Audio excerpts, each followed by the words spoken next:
नमस्कार मंडळी. आज पुन्हा एकदा स्वागत आहे आपलं नवीन व्हिडिओमध्ये. मंडळी, मार्गशीर्ष महिना श्रावण महिन्यासारखाच पवित्र आणि महत्त्वाचा मानला जातो. मार्गशीर्ष महिन्यातील पौर्णिमा तिथीला दत्त जयंती साजरी करण्यात येते. महाराष्ट्रात दत्त जयंतीचा मोठा उत्सव पाहायला मिळतो.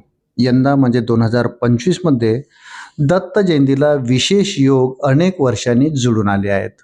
हिंदू धर्मात आठवड्यातील प्रत्येक वार कोणत्या ना कोणत्या देवतेच्या आराधनासाठी समर्पित करण्यात आला आहे.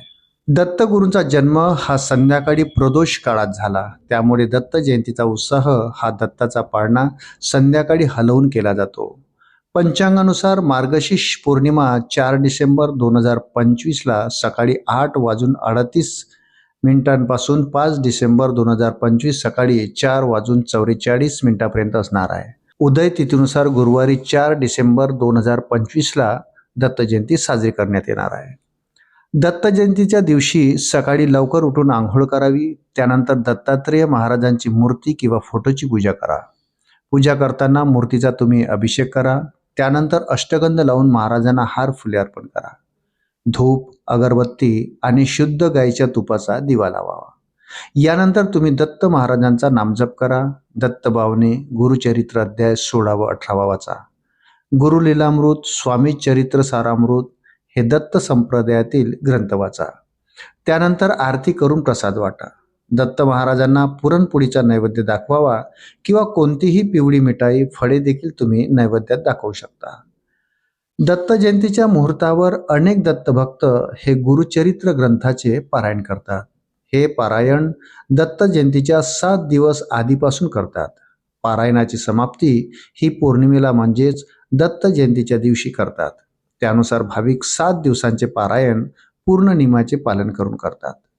दत्त जयंतीच्या दिवशी पारायणाची समाप्ती आपल्या घरात एखाद्या विवाहित जोडप्याला बोलावून त्यांना जेवायला घाला. तसंच गाईला देखील नैवेद्य खाऊ घालावा आणि ब्राह्मणाला भोजन, दान, दक्षिणा द्यावी.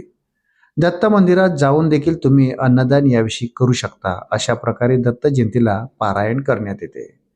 नियमित औदुंबर प्रदक्षिणा केल्याने विचलित मन शांत होऊन एकाग्रता वाढते अशी मान्यता आहे. एकाग्रता वाढल्याने आध्यात्मिक प्रवास सुखकर होऊन आपलं जीवन समाधानी राहण्यास मदत होते. औदुंबराखाली एका ब्राह्मणाला जर जेवण दिलं, तुम्हाला अनेक ब्राह्मणांना जेवण घातल्याचं फळ प्राप्त होतं. औदुंबर वृक्षाच्या बुडाशी साक्षात दत्त अवतारी श्री नृसिंह सरस्वती महाराजांचा वास असतो. म्हणूनच आपण प्रदक्षिणा केल्याने दत्त महाराजांचा आशीर्वाद आपल्याला मिळतो. मित्रांनो, व्हिडिओ जर आवडला असेल तर व्हिडिओला लाईक करा आणि आपण जर माझ्या चॅनलवर नवीन असाल तर कृपया माझ्या चॅनलला सबस्क्राईब करायला विसरू नका. भेटूया अशाच महत्त्वपूर्ण माहितीसोबत. तोपर्यंत धन्यवाद.